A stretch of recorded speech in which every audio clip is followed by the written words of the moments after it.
Ian Botham's match. That was the Test match at Headingley in 1981. The third game of the series, the Australians won the first Test match at Trent Bridge by 4 wickets.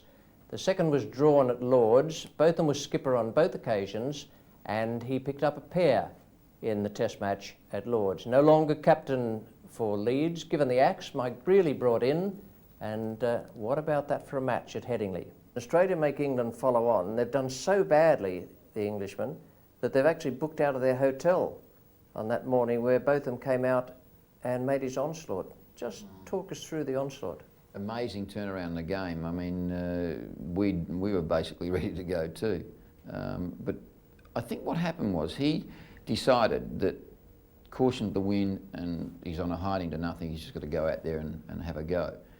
He played some great shots and he played some very ordinary slogs that he got away with. He got them, they would go over the top of slips, or it'd go top edge somewhere, or just over the top of a fielder. You know, I'm not being critical, but it was one of those innings that anything could have happened at any stage. He probably could have been out. But the surprising part, and he played a lot like that anyway, but this particular time he had an ally in Lillee, who really we just sort of didn't fancy could bat much at all. And he made 50 odd, and the combination of the two, they put on some huge total that was enough to give them a lead of about 120.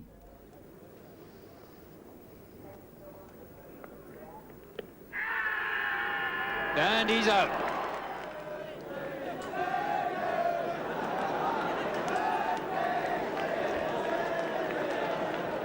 Little birthday present there for Dennis Lillee, given by some young admirer down on the fence.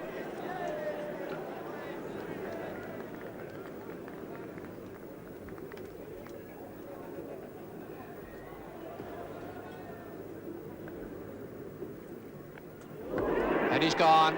Rodney Marsh, that was a good catch.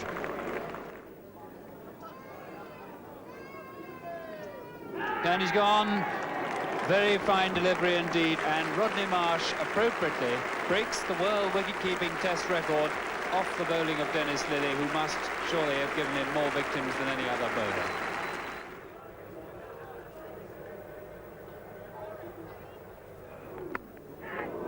Oh, and that was as if he was doing it in catching practice, and Lillee takes his 4th wicket on his 32nd birthday, so he's another Australian hero, and England have subsided somewhat limply.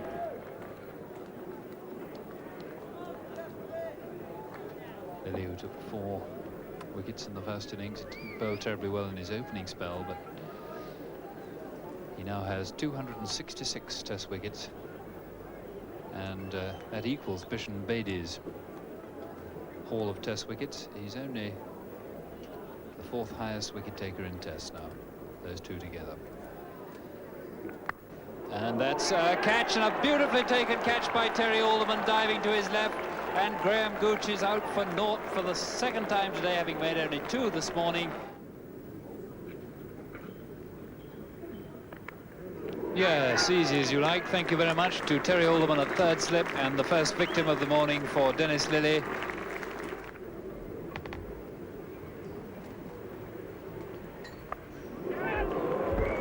Beautifully placed. Now that is really good thinking. A superb piece of captaincy, a magnificent piece of bowling, and Peter Willey is gone. That's one of the best pieces of tactical thinking I've seen in a long time. And what a nice way for Dennis Lillee to become the greatest ever wicket taker in the history of Anglo-Australian tests. Goes past Huey Trumble's record of 141. And then we had to make this 120. And all of a sudden, I think we were none or 1 for 50 odd, and Willis turns in this spectacular performance, and we're all out for well short of the total. It was an amazing game. What about the dressing room? How was that? Pretty tense. Pretty tense. And at the end? Not very happy. There was a few, you know, a few people very disappointed, obviously.